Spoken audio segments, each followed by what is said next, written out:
Hey, what's up, everybody? It's a Saturday show with Mark and Dave on Tone Talk. How you doing? It's episode 148, and we've got a fantastic guest that we've been waiting for a while. We've got Nolly, who is a man who covers many hats. I'd say wears many hats. He's a producer, he product development. He's a musician. He was in Periphery. He developed Get Good drums. He has a signature bass, I believe, 5-string bass. We'll get into that. So, Adam, Nolly, how are you? They're both my names, and I thought it was a funny introduction because I literally never wear hats, but I appreciate the picking me up. I don't either. And it's really cool to be on. I was saying before the show that I've spent quite a lot of time watching you guys geeking out about stuff, so it's really nice to be on. Awesome. Some are better than others. Yeah, yes. Do you ever go back and watch, Dave? Any time? No, I don't want. Some of them I don't want to see. Yeah. They were longer before, right? Did you used to go on a bit longer when yeah, you first started? we've grown old and tired. Yeah. Well, I mean, we still would necessarily if it goes down that path, but it's kind of we're trying to keep it to like 2 hours or under now. It's more manageable. Yeah, it's tough. Even on my back, just sitting in the chair for 2 hours is enough without getting up. The 4-hour shows, they were brutal. Generally go down well, you have to have enough to talk about. You got to have enough to not run out of stuff to talk about. And with some guests, that is the case. We can. So, yeah. But as I remember, some of those early ones had a bit of alcohol involved as well. Well, that's exactly what I was about to say. The alcohol, the alcohol definitely had something to do with it. Everyone likes to watch a train wreck. They do. That's why the Jakey Lee episode is up there. Which is how many views are on that thing now? Over 300,000. Yeah, which is amazing. And people email me all the time, and they go, "That's my favorite episode you ever did." I'm like, "Oh God, I can't even watch it after the." It's scary to think that 300,000 people have watched that, or it's gotten 300,000 views. Because at times it was like, holy shit, that's kind of cringy. Like it's the stories. Yeah, some of the stuff was just like, oh my God. That's what makes it good. Yes, exactly. What makes it. The thing is about doing it live, as always, it's like, well, it's live. It's live. Yeah, whatever's said, well, it already got said. There's no taking it out, really, or at least generally. Yeah, I was going to say there's only been less than a handful of times that we've had to make an edit to a video in this almost 7 years that we've been doing this. So, which is good. They've all always been live. So my first question right off the bat is how and how did you get the name Nolly? How does that where does that come from? It's a really, the answer is so boring, and it's literally just it's a nickname that's followed me from high school. I changed high school, and before people knew my name at the new school, they kind of just came up with this name for me, and it stuck. Teachers called me that, and then I went to university and a whole load of new people. There was no reason for it to carry on, but somehow it followed me, and then it just kind of kept on rolling and rolling. So Nolly it is. But as I was saying before the show, I kind of introduce myself to people as Adam because I don't know, it's a bit odd introducing yourself by your own nickname. But a lot of people wouldn't even know who you were talking about if you started talking about Adam instead of Nolly. So it's useful to retain it at the same time. I get it. Well, Dave, when we were talking the other day, when you said you were off working with the Offspring, you were like, okay, well, yeah, I talked to Noodles. Yeah. And you're like, he'll come, he'll be coming on. And I'm like, oh, that'd be cool. And then I'm thinking, okay, Noodles, where'd that come from? And it seems like that's a common nickname for him that's been going on for years too, right? Yeah, and Dexter also, Oh yeah. His name's Brian Holland, and Noodles is Kevin. Hey, what is his name? Let's see. Offspring Unmasked at the moment, is it? I think people know Wasserman. Is his last name. So I thought that's what it was. I just wanted to check before I said something wrong. Which I don't address them by that. You go by Noodles. I go by Noodles. Okay, yeah. And Dexter. So this is, I know I've known them since the mid-90s. I've done work for them since then. When I was younger, my nickname was Ski. Oh yeah, because of Huzansky. Well, there. You're in trouble now. Or when I was exactly. Or when I was in my band, they called me Bones because I used to smoke too many bones. See, right, You have to put in parentheses you next had to to your lead name me through now. that one. Yeah, What's you'll that? have. Wait, what did you say? Sorry. I was saying you What'd had you to say? lead me through that one. I didn't catch it otherwise. Yeah, I got it in the end. That's what they. Yes, exactly. Anyway, we got a couple of questions right off the bat, and I promise you guys we will get to them. We do want to dive into some things. So, Nolly, were you at NAMM? Did you go? I was not. I have not been for quite a long time. Oh yeah. I generally, I don't know. I prefer to connect with the companies and people that I work with in person more directly. I think, but I get it from the company side. It's very useful to kind of have all those meetings with everyone. But for me, I think for a lot of people, it kind of just feels like an episode of Dude, Where's My Car, where it's like you're just trying to get from one place to another and constantly getting diverted and never actually accomplishing your Oh, you think? Yeah, yeah. I really noticed that this year. Much. I really noticed it this year. Just like try to get to my friend's booth or something was like people are stopping me along the way. Like going, I almost want to wear a You're getting more and disguise more of a next public time. face, aren't you? Yeah. Like more and more people know what you look like. Yes, yes. That I guess is an unfortunate thing, or fortunate. I don't know how you look at it. Yeah, well, you're recognized, but that's tough. So you know what? We should right off the bat before I forget. We should do our sponsors and dive right into Sweetwater. Make sure you guys check out sweetwater.com. We have a link below, which is our affiliate link. You could use that for purchasing anything on Sweetwater. And I think right now we should probably like feature what they offer for your products, Nolly. I think that would probably be pretty.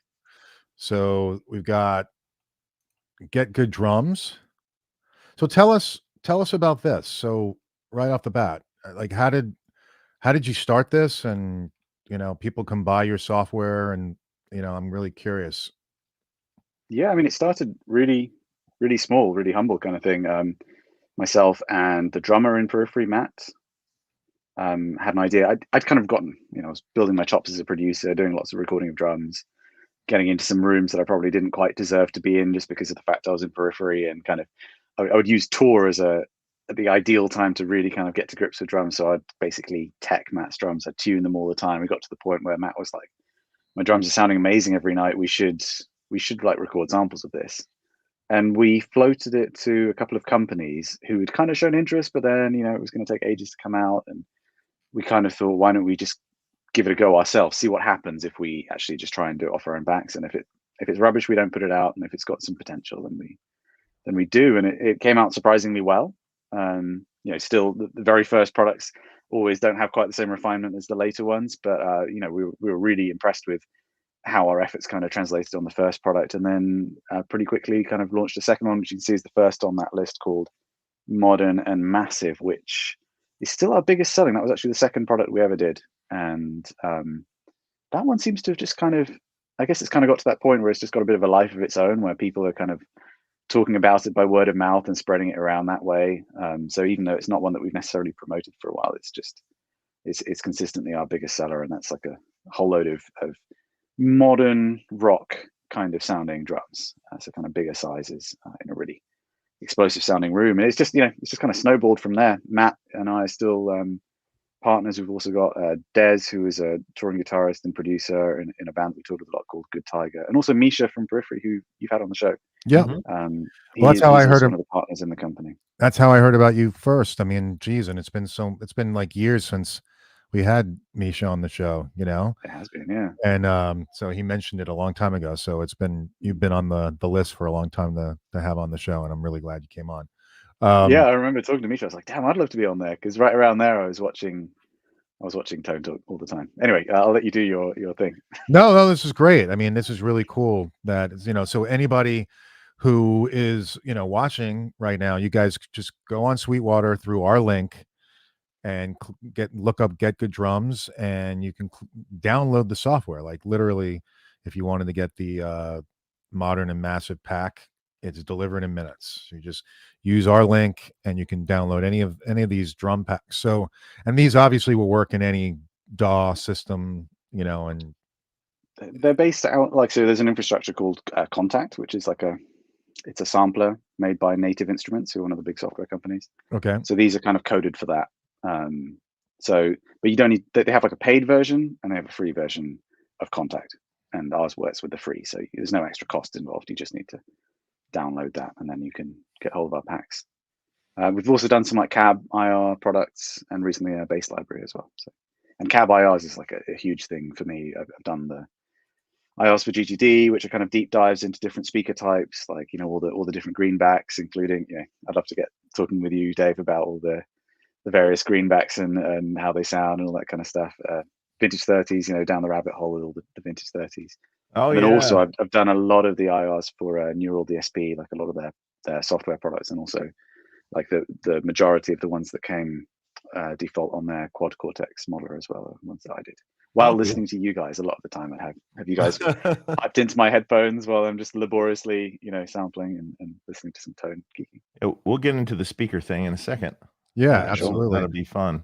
Yeah. So, and then also they're offering your Dingwall guitar, your signature bass, the 5-string bass, which is super cool. Yeah, it also comes in a 4 and a 6. Cool. Yeah, and that's quite a recent thing actually that Sweetwater have taken that on. So it's quite opportune. If we had done this call earlier, they wouldn't have been on Sweetwater. Perfect. Yep. So just guys, make sure check out. I think this month, I guess, is Content Creator Sale for the month. It ends of February 23rd. You get 5% back, special financing. So check out Sweetwater. All right. And then also we've got fixpedalboards.com. Make sure you go to fixpedalboards.com for upgrading your pedal boards, and as well as Thomann. Okay. So check out Thomann. We have links for everybody in our description for the videos. All right. So diving right in, let's talk about IRs. So you developed IRs during the pandemic? Is that what you said you were doing? Yeah, I'd kind of gotten into. We'd done actually, roll back. We'd done one IR pack before the pandemic.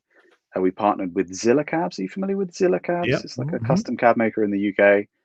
He's an old friend and contact of mine, and we basically got like one of each or most of the different cab types he does. Went to a studio and sampled them with various speakers in them, and then just before the pandemic, my wife and I had moved into finally into a place where I could make loads of noise without disturbing anyone, and so I set up like a kind of booth of subtraps in my mix room, and it was just like, especially once the pandemic hit, was just on eBay all day long buying cabs and speakers and then lugging them up to my mix room and sampling them there, and that kind of ended up bearing the fruit of, I forget how many, like 50 different cab speaker options for Neural DSP.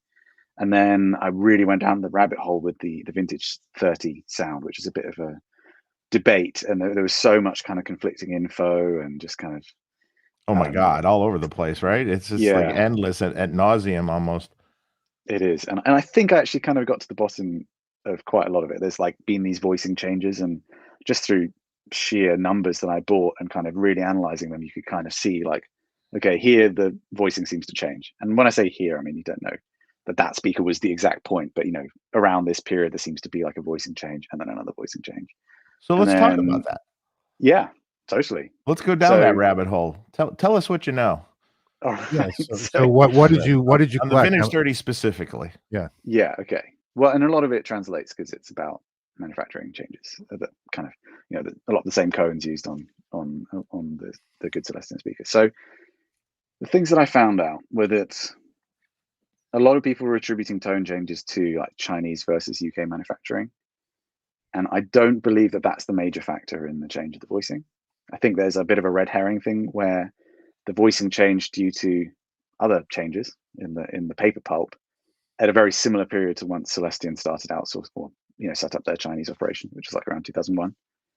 So I think that got a lot of people confused about it being the fact that they were made in China rather than something about the paper specification. And I think a lot of people get really hung up on Celestion kind of refusing to say that there has been a change. And I think I get it from an engineering perspective. Like, their spec of the speaker hasn't changed. They don't, sprinkle any secret seasoning on the ones that go to Mesa Boogie or anything like that. But I mean, Dave, you know that in production facility, they'll separate off different what's the word? Tolerances. Like a certain manufacturer might request a higher tolerance, like Mesa Boogie might say we need ours within like this really specific tolerance. So certain ones will be, sectioned off for Mesa Boogie to use, and then other manufacturers will want to buy for cheaper and maybe they have a wider tolerance on them. So, I do think there's something to be said for, some brands seem to consistently have a specific sound, but I really think it's to do with tolerances rather than there being a different specification for them. And yeah, so just in terms of the voicing, you can hear, if you go back to when they first kind of came out, 86, 87, the Marshall vintages, they seem to have more of what I call the greenback equality, which is like the kind of blackback Kurt Muller greenback character, where it's got a little bit more air on the top, a little bit more scooped in the mids, like a little bit more woody sounding. Now, let me stop you just for a second. Yeah. Sorry. So when you say the Marshall vintage, so there's the Marshall vintage speaker with the silver basket, yeah, versus the actual vintage 30 that came out at the time with the gold basket. Yeah. Now, to me, those were different speakers. They sounded very different. I believe that the only change is the frame, and that the problem is if you sample anything other than the same cone batch, not even the batch code of when the speaker left Celestion, but like the batch of the paper.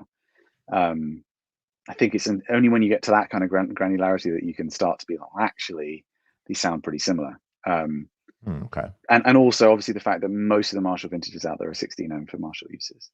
And lots of people take a 16 ohm cab, or cab with 16 ohm speakers, chuck it next to a cab with 8 ohm speakers, and go, oh, different speakers. But as you well know, like, it's a very different. It sounds different.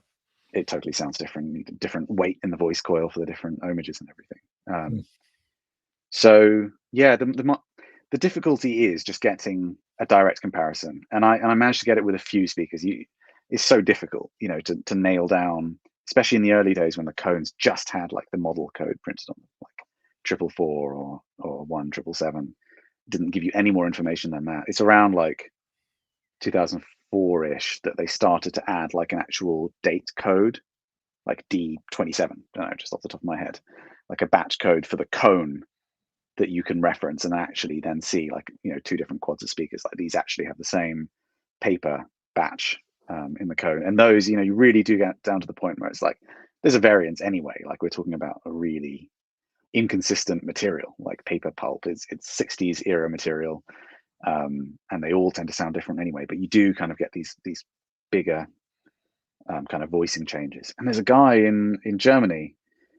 He's a Irish guy, am I right? Anyway, he's living in Germany, and he's done really scientific testing of this. And he's actually kind of put a lot of my theories that I put forward in a previous Vintage 30 to the test.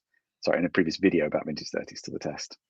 And he seems to have pretty much agreed with everything I say, which is like around about 2000, the top end just really darkens off on the sound of the speaker. Actually, through the 90s, they're pretty consistent. I mean, there are differences, but you can't really draw any conclusions from it. But there's around like 2000, they get noticeably darker. In 2001, the high end just falls off a cliff on some of them. Like, I've got a couple of Mesa cabs where if you don't have a microphone right in the middle at the brightest spot, it just sounds like you put a blanket over the speaker. And then, I know this to be the case, that there was a bit of pushback, especially from Mesa Boogie, about the voicing changing so much. And then they kind of tried to stabilize back into a slightly brighter voicing, but it's kind of come through in different ways, where it's like, some are more upper mid-rangey, some are more airy. And, like through the kind of early 2000s, they all tend to sound pretty good up till 2004, but you get like these, some sound a bit more kind of like industrial, a bit more scrapey. Some sound really smooth, like ones from around 2003. I can't be that specific, but around 2003 seem to sound really smooth and nice. Those are excellent sounding speakers. And then around 2005, they start to get really industrial sounding. And then at some point they just kind of change voicing a lot, and they sound more like a modern one now. I think there's actually pretty consistent all the way back to about 2007 till the modern day. Like every batch does sound different, but they all have a slightly different kind of sound to them than those ones from kind of 2000 to 2005, which I refer to as the golden era. Some people have come at me saying like, "Oh, I've done millions of records with my 2007s. What are you talking about?" And I'm not saying that any other era doesn't sound good, but for me, I came up listening to the recordings of guys like Andy Sneap, who you've had on the podcast. He's a huge tone hero, and Colin Richardson, who used a lot of Andy's equipment all the time. Actually, we haven't had Andy on. Have you not? No. Oh, I thought you had Andy on. Yeah, we should have Andy on.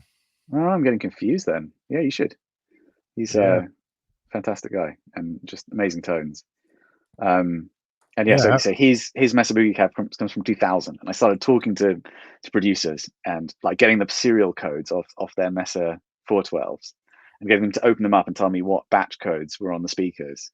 And like I actually like got an Excel sheet together, so I can track pretty well if you tell me the serial code of your Mesa cab, like which era of vintage 30s it should have in it. And there's like a huge cluster of the guys getting the best tones. Their cabs from like 2000 through till 2003, and pretty much everyone that says like I've got an amazing sounding Mesa Boogie cab for metal, it's pretty much always from that era or before, but often so worn in that kind of airy top end isn't so present anymore. Right. Yeah, so that's a long monologue. It seems like the newer ones are can be excessively top endy. Presency, almost sizzly in some nature. When I never remember the old ones. A bit more like 1K as well, like a bit more. Yeah, I never remember old ones being like that at all. No, they're not. And although yet some people have been saying the newest ones have that a little rolled off now. I don't know. So that guy I mentioned that's done the testing. Yeah. He tested that theory. I think so. He went and he's just as geeky about it, probably more. I think I saw the video, so I think I know. Did you? Okay. About, yeah. So he found that there was indeed like a batch where they seem to get a bit darker again, but then the next one's out. Like he got like the next, one from a few months later, and it was kind of back to the voicing. So I think it's not Johan Segborn or no, it's not. He's very greenback focused. I love Johan's videos. I've learned a lot from those. No, it's a guy who goes by the other John Brown, because there's a guitarist called John Brown who plays in a band that's very adjacent to Periphery called Monuments. And he's quite well known. So I guess this other guy who has the same name often got mistaken for that John Brown. So yeah, he's literally called the other John Brown on YouTube. You should definitely check out his channel. I saw that long video. Wow. Yeah, you did? Long vintage 30 like video. Yeah. I actually wish they were a little more rolled off. I mean, yeah, I like it. It seems to be around like 5-6K, just where like the fizzy frequencies are, right. Just before the kind of roll off in every speaker. And those older speakers, man, they work so well. Does it change? I guess the answer would be yes, but even if you buy a new speaker, you break it in, it's that's going to change the tone over time, right? Oh yeah. It does, but not necessarily in like super predictable ways. Like actually the same guy recently did like a break-in test with vintage 30s and found that actually some of them got harsher, like as they broke in, and seemed to stabilize. I saw that one too. Yeah. So I've done that test. I've done that test with a 4x12 that I broke in kind of a very archaic way, but I can make noise here. So, I just simply put a guitar riff through a 100-watt Marshall with the cabinet facing to the ground, and then left for 2 hours at a time, let it rest for a while, and then, full up. Yeah. Abusing it to no end, and would leave for 2 hours, come back, listen to it, leave again, record some of it, leave again, come back 2 hours. And every time I came back, it seemed to get better. I don't know. It made a difference. And also the doping around the edge of a speaker can make a huge difference. So if they change this doping, or they have more doping or less doping, is going to change how that speaker sounds completely. What is dope? What's doping? Around the edge, outer edge of the speaker, it's like it looks like black tar almost, but it's a black thing around the edge of the speaker. And remember years ago, matchless amplifiers used to take the doping or most of the doping off it would take some acetone and wipe it away. That's going to Yeah, cause it the really tone to changes the move sound. more freely, and it's going to cause a change in tone. You could also potentially get ghost notes and things, though. So more tone cry and stuff. So it's kind of acting like a muffler in a way. I've never, yeah. It keeps the cone from just bouncing out of the frame. I see. It's kind of over the folds around the edge, like at the outside edge. It's like sometime on some speakers it seems to come like further down onto the actual cone. And some brands have really thick, like the Warehouse Veteran 30, like the doping looks like PVC, almost like there's a rubber all around the speaker, and you can really hear that, I think, in the darkness of those speakers, for example. Interesting. We have not gone down this rabbit hole, I don't think. No. Well, then you can all then you can go geekier and start getting into where you're placing the mic. Oh, for sure. Well, yeah, that's obviously And what mic are you using? Well, and let's talk about that one for a minute. Yeah. I know Pete Thorne was saying that you have that it sounds different from where the wires come up and glue into the edge of the cone versus. 1 second, this is not planned, but I have a speaker here, so I can literally show you. And I said it to a Celestian engineer. I was like, "Is this a thing?" And they were like, "Oh yeah, it's a thing, of course." Like, nobody seems to talk about it, but like, yeah. So this is a Heritage? Heritage Greenback? This is a Heritage Greenback, yeah. So where the cables come off, sorry, getting about focus here. Where they come off here, they kind of go from the terminals and actually just like go through eyelets in the cone, and then you see those little stripes there, right? Like close to 90 degrees. It's not quite 90 degrees. Yeah. So basically, the cone's like being damped. Like if you're a drummer, you know what a moon gel does to a drum. Right? Absolutely. Like this is way thinner than a drum head. It's vibrating, like crazy. And you're adding damping at these two spots here, so it really changes the vibration patterns across the cone. It kind of dampens high end a bit, like moon gel on a drum or something. And so when you're close miking, Celestian, I think they do their speakers in just free air, like hanging off a chain, and like mic it from a couple of meters away or something for their reference tests or something. So arguably at that distance, you're hearing like more of like the sum of what's coming off the speaker. But when you've got like a vintage 57, like this close to the speaker, if you're pointing it, standard mic position most people's go to is like kind of where the cone meets the dust cap, like around the edge there. And so if you're kind of going around rotationally, you'll notice it gets a lot smoother sounding. You kind of lose high end when you start getting close to where those eyelets are, because they're literally dampening the movement of the cone. Like it's just a physical phenomenon. And that can be good or bad. I found that for high gain, at least, it's a good idea to go close to those. They do a little bit of like similar thing to the difference between the new and old vintage 30s, where that like fizz region just gets nipped back a little bit. Do you put it in between the two, or anywhere close somewhere near do the thing? Yeah. And I mean, unless you have a robot mic stand, which I do, but I don't bother using that on a lot of sessions. It's really useful for impulses, but a bit long the rest of the time. Somewhere close to there tends to sound really good. And it depends on the amp and what you're going for and the sound of the speaker. Like those very, very dark V30s from 2001 I was talking about, they're like almost unusable if you go exactly on there. So those are one speaker where if I'm not miking dead center, I'm probably going to go the other way. But it's worth knowing too, like how the cab's wired up internally, because that's going to, that's where the terminals are. So on like a Marshall cab, I think they're wired horizontally, like two pairs like that. So that means that when you're looking at the front of the speaker, it's kind of going to be, the inside, exactly. And most companies do it that way, but then Mesa Boogie have their speakers done so that they have like a kind of, the baskets make a cross pattern instead of an X. So in those cases, it's like these brackets internally, like kind of going, to the side and down on the inside edge of the speaker. So that makes a really big difference. And if you're multi-miking the same speaker as well, it's really worth knowing, because there typically isn't enough space to get two mics on the same bit there. So you might want to prioritize for like your brighter sounding mic to be closer to one of these, or if you want a really bright sound, you can go the other way.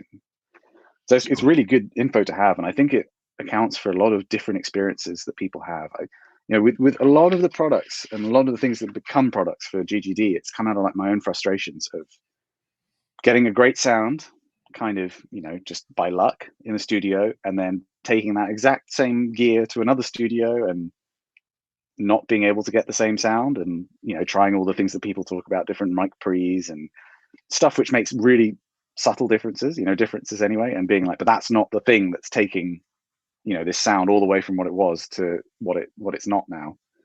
And then kind of coming across these things, it's like, why is no one talking about this? Like, no one talks about this when they're talking about close miking a speaker, but it's so obvious. And I actually did a video, I think, for the GGD YouTube, where I kind of showed a comparison with the robot mic stand that's moving the exact same distance on either side of the center, and it's clear as day. Wow. Yeah. That's I'll say wild. too, if you've got like a T75 or a G1265 or any like a K100, any of the ones that have large dust caps, the terminals are still there. They're just hidden by the dust cap, so it's a little bit more difficult to see them. So it's not that they're not there or anything. I think you have to get into like some pretty radical different speaker design by different brands before you get to the to companies that are not doing it that way, kind of threading eyelets through the speaker. I have an old vintage. Yeah, go ahead. Yeah. What were you going to say there? I have an old vintage cab that has 65s, the original 65s from the 70s in it. Base cones or lead cones? I think they're lead cones. The lead cones? Because a lot of people prefer the base cones on the 65. That's a good question. I might need to look at that. And they're not one of the crazy ones with like aluminium dust cap or nothing like that. Just the first era that they put in, standard Marshall checkerboard cab, once they moved from the black back into the 65 speaker. So silver label with a vented voice coil at the back.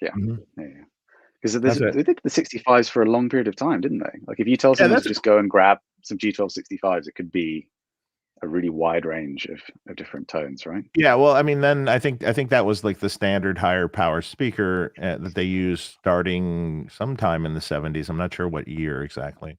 And then they moved. Coincided with the JMP, am I wrong? Yeah, maybe. Like when they moved to master volume Marshalls. So that could have been around 76-ish or something. And then maybe I'm wrong. Yeah. Those were cool though. I have one cab like that and another vintage cab with a particularly good black back sounding cab. And that's what I remember, those are H magnet ones, right? Not H. No? M. G12M 75, but black back. And this particular era, this particular cab sounded really good. I like the IR that you came out with that. That was a different. That was the 30-watt H. Oh. In that cab that's in our pack, and it comes with the IRX pedal. Yeah. With the IRX, but didn't you also do one in your previous cab pack? Yeah, that's the cab. Yeah. Okay. I didn't do a blackback cab because Pete Thorne did his blackback cab. Oh, okay. So I just left that off, but I can do it later if I do another cab pack. Gotcha. So Dave, you were one person when we're talking about greenbacks. I heard you and I heard Johan Segerborn talking about 6402 cones. Yeah. On greenbacks. I've got a few sets of those actually. Yeah. Is that your cab that's not got Tolex on? Is that the one that has the 6402s in it? Although, I need to verify that. So the greenbacks that are in that cab came from the first reissue greenbacks in the 90s at some point. Yeah. Early 90s, I would say, probably 93-ish. I've got some 89 reissue greenbacks. Yeah, could be. And those ones actually don't say anything on the cone. I need to really open the cab up and double check the cone. I kind of assumed it was a 6402 cone, but I have not verified that. That cab's been around for a long time, and I can't kill those speakers. I've tried. We've tried to kill them. Nothing's ever happened to them. And the cab, It's a really good sounding cab. It's got a nice smooth top end on it. It's at times you might think too smooth, but it actually doesn't mic that way. It mics nicely. That's cool. Yeah, the 642s for me, they really do resemble like the blackback Kurt Muller cones. I mean, it's like what, a 10-year gap, same producer. It seems like not much change with the cone recipe. It seems like they pretty much just got back into the swing of things with the greenback, but they are pretty inconsistent. Like I think I've had 3 or 4 quads of them, and a couple of them sound like a couple of the cabs sound similar, and then there's like a couple that just sound totally. What are your thoughts on new greenbacks? Haven't got on too well with them. I've liked the Heritage H, and I don't necessarily like older H's. Actually, I don't like the blackback. All the Heritage H, is gone now. Yes, I know, which is interesting. So you just have the standard UK made again greenback now. So we did a cab pack of greenbacks for GGD. Everything, from early Pulsonic, later Pulsonic,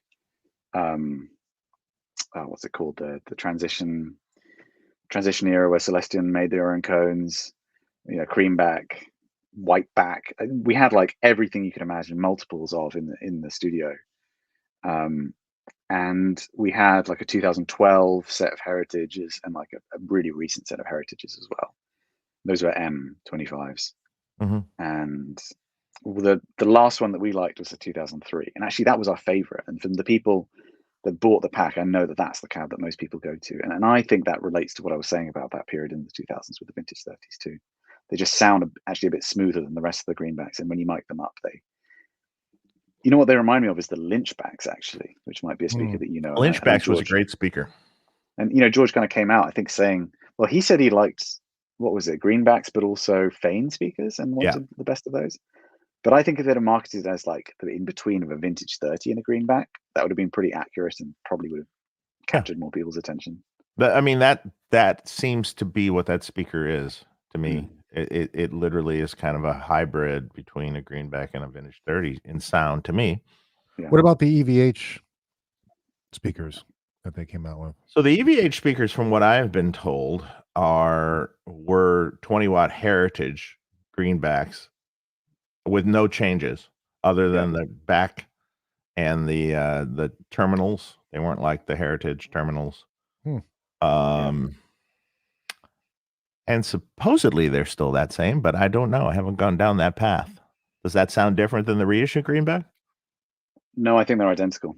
I think they literally are. Just they will have a different T code from Celestion because it's different basket and the different terminals and everything. But they're the Heritage cones. Same thing as a 16-watt Heritage. But now that they've gotten rid of the Heritage, I guess you can still get the EVH. You can get the EVH and you can get the standard greenback. That's the only speakers. I've been talking their ear off about, why don't you do a blackback? Why don't you do this? I mean, I can't speak for Celestion, but from the things which I've found out, it's not easy or, let's say, environmentally friendly in some cases to recreate the paper pulp that was used. Yeah. For one, you'd have to because I spoke to them a little bit about the vintage 30s I liked, and they were like, we can analyze what's going on in the paper pulp, but we'll need to tear the cone out, and that speaker's dead. So it's like a choice of do you send them the best sounding speaker you've ever heard for them to destroy in the hope that maybe they'll replicate it, or do you just hold on to it? That's a tough one. You can probably guess which way I went with that. You kept it. Yeah, absolutely. Exactly. But it's it's really geeky stuff about paper pulp length distribution, how fluffy the fibers of the wood pulp are when they, all that stuff makes a difference to the way it kind of forms as a speaker, and then the way that the cone itself is shaped has a big impact on the sound. I think there's certain things that Kurt Muller that made the blackbacks and still make the Celestion speakers just, it's not interesting to them to do, because they're making really high-tech carbon fiber speakers in their factory, and they've got the guitarist asking them to make this speaker that was born out of the 50s out of paper. It's like Stone Age technology to them. So I don't think they're about to retool to recreate a blackback cone, especially if it's not as efficient to produce. And maybe there's other companies that could do it. Maybe. Yeah. I don't know. I always go down that path. You know, like the guys at Eminence were up talking to me at the NAMM show, and I'm just like, okay, yeah, I still never heard a speaker I like from you, but okay. Oh wow! But that new Mick Thompson one That's some honesty right there. has a Kurt Mueller cone. Yeah. I was like looking at it, I'm like, look at that. And that makes all the difference. The cone really is huge. Yeah. The only thing is, though, I was, you know, the clips I've heard of that speaker sound reasonably good, but they're quite rolled off in the top end compared to almost maybe too much for me, maybe. And I hate it when something starts sounding like a wah is starting to be cocked on. It's not my favorite kind of sound, and it almost sounds a little bit like that. I mean, I guess it's like the higher gain you play, maybe the better that can sound. I still think there's a point where it doesn't sound good. Like a K100, I've never liked that for high gain, or really in general. But you know, those really rolled off large dust cap speakers don't really do it for me. Right. But you know, for example, this kind of what I'm calling a golden era of vintage 30s, they do just reduce that kind of fizz zone really nicely, so that when you plug a 5150, you know, classically into it, that just gives you like the sound of metal for the last 25, 30 years. And you plug it into a more modern speaker, and there's just noise. It's just like going on up there that sits like a hat on top of the tone, and that as a recording engineer you end up taking out. But it's just not there in those other speakers. I should dive into some of these questions. We've got a lot of questions here. Cool. Yeah, do it. Rax Effects, thanks for the super chat. He says, "Hey, Tone Talkers, can you please try to get Obeid Khan from Khan Amps MPEG designer on the show?" I've never heard of him, but Dave, I'm sure you know him, right? Oh, I think he's also the Magnetone guy. Am I not correct in thinking that? I don't know. Yeah, I know who he is. I met him once. Okay. I'm not friends with him, but I know I met him once. I just added him to the list.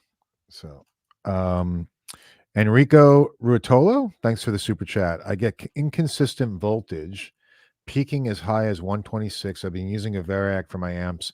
When the voltage passes 120, the copy for the Amprex brown box suggests Variacs are unsafe to use for extended periods. Is this true? Why would that be? I've never had a problem.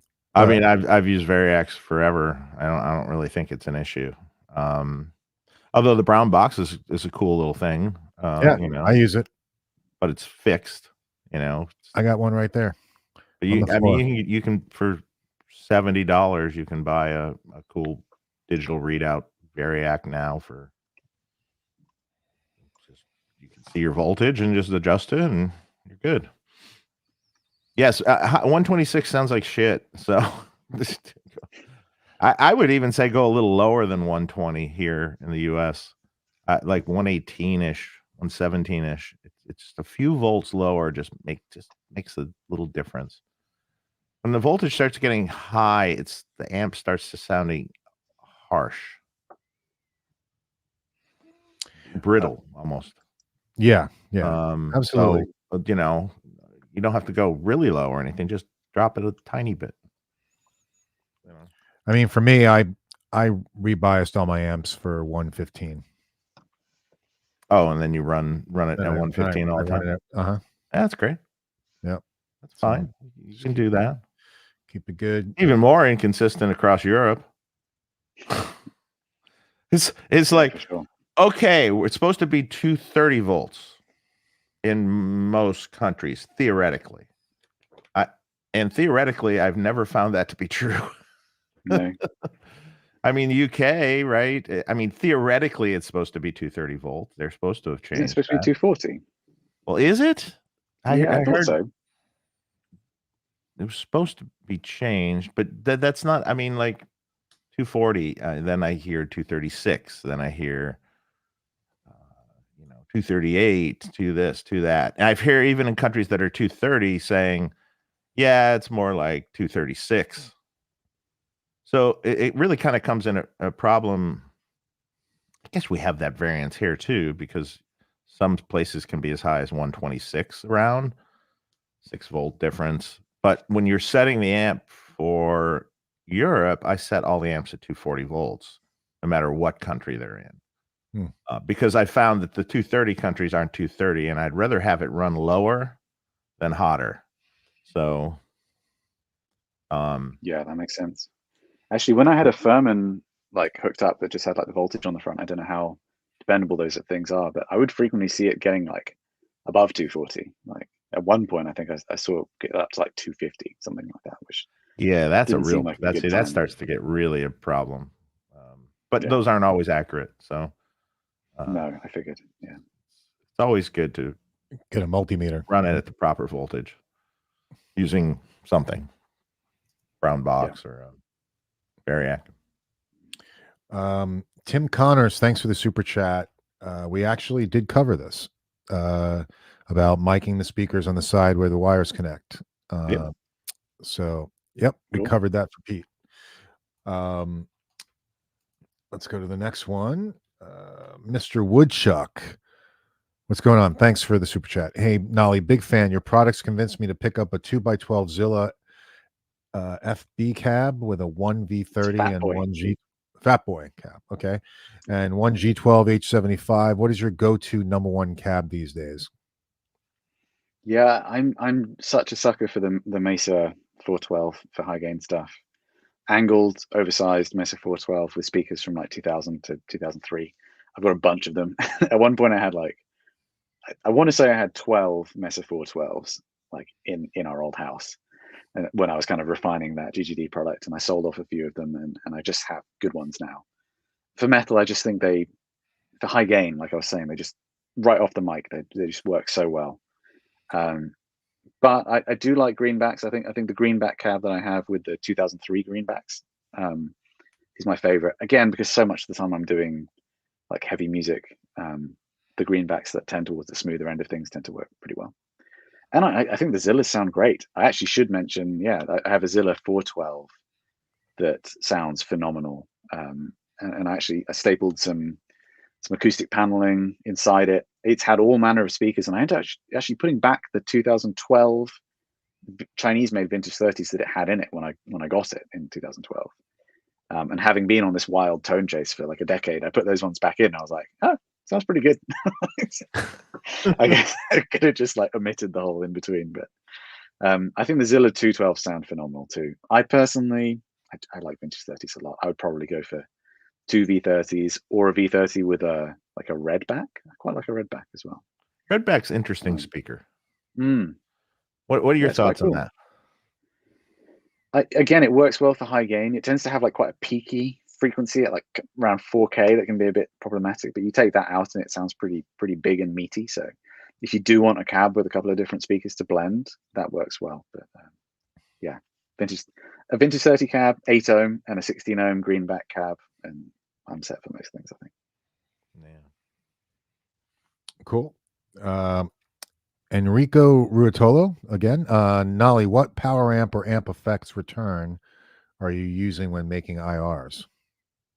So I like to use a tube power amp to do it, which like a guitar power amp, which because of the impedance curve colors the IR a lot in a way that you don't want, because it's like you're kind of doubling down on that impedance curve that you get from the interaction between like the output transformer and the cab. So you then need to figure out how to remove the voicing of that coloration, like the EQ curve, but that way you keep the dynamics. So like the way that the power amp is reacting to the cab as it's doing its sweeps, which I think gives it an extra level of realism to just using a solid state power amp. But am I saying that you plug me into an IR that was done with a solid state power amp and I'd be like, oh, what is this? Like it's a subtle difference. But having been through down the rabbit hole, when you're going to make a product, it makes sense to shoot out all options, and having kind of gone down that route, I had a preference for the sound and feel of the ones made with an actual guitar power amp that you then flatten out after the fact. Okay. What did you do for yours, Dave?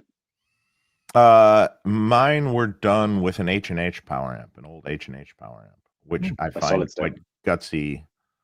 Yeah, but it sounds better than a lot. It's a very gutsy power amp that was used for years with guys back in the heyday of racks and things, when guys were using wet, dry, wet rigs and things like that. And it sonically is really pretty transparent, but it's got a really just meaty tone. It's not like I would never use a Class D amp or anything like that to do this.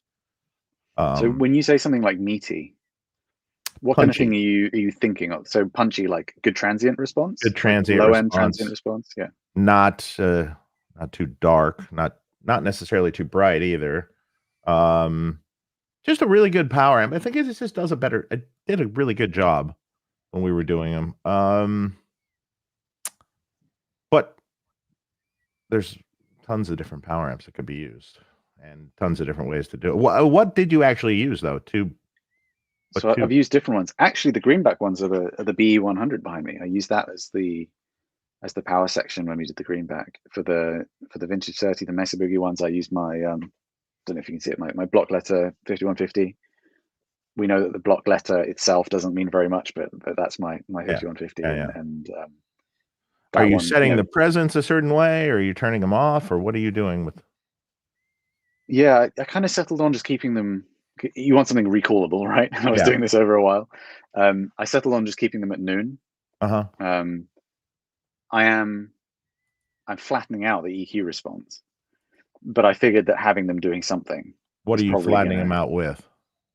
With match EQ. Oh, okay, got it. Yeah, so you can basically subtract. You can figure it out like with and without coloration, and then subtract. But you will have the certain aspects of the response of the power amp baked into the IR as well. And IR isn't dynamic, but it does have length. It does have a time domain. So the way that the power amp is working with the cab does make a difference in that way. So I feel like with a lot of these things, certain people, especially online, love to say that there's no difference to be heard. And I think it's difficult to hear stuff like that, like things which are not EQ curve, but time related. Yeah. It's like a different dimension of the sound. And again, it's not like it's make or break, but I think if you're going to do products, it makes sense to do it in a way that, is as best as it can possibly be. So yeah, it was not a big difference between having the knobs off or on full or at midway, but I was like, I'm just going to stick them at noon, and that's a decent enough setting. Yeah. That's cool. Yeah. We got Michael Nielsen in the house. What's up, Michael? Hey, Michael. How you doing, man? And also Ben Coombs. What's up, Ben? Thanks for moderating the show here. Not moderating, the taking care of the chat and everything. I would be moderating it, kind of.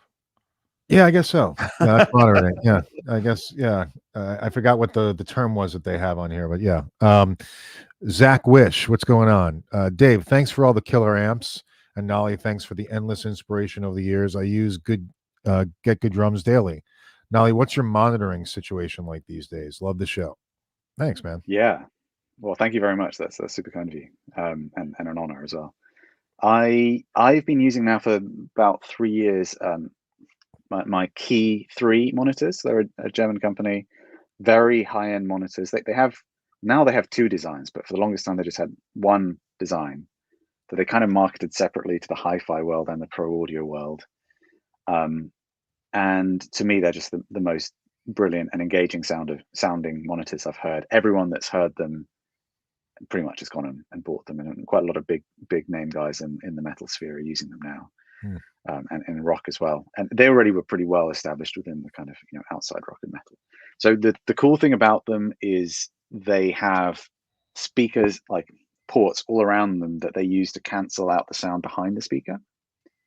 So usually off a speaker, like the sub frequencies are pretty much, they go everywhere, like they radiate out in equal power in all directions. So when you've got a studio, that means that the back wall and the back corners become like these huge problem areas for the low end response of your room. These are like cardioid, so like a microphone response. Basically have a null at the back, all the way down to like 50 hertz or something like that. And even then, it's just starting to open up into being a bit more kind of omni. So the result is, when you're in a small room like here, this is my mixed room in my house. It's like the room is just taken almost completely out of the equation. So even if the speakers themselves only sounded 75% as good as like a set of high-end ATCs or something, in this room they would win. And then you add on top of the fact that they're actually really great sounding speakers. And what's the brand? they're Key, so KII. KII.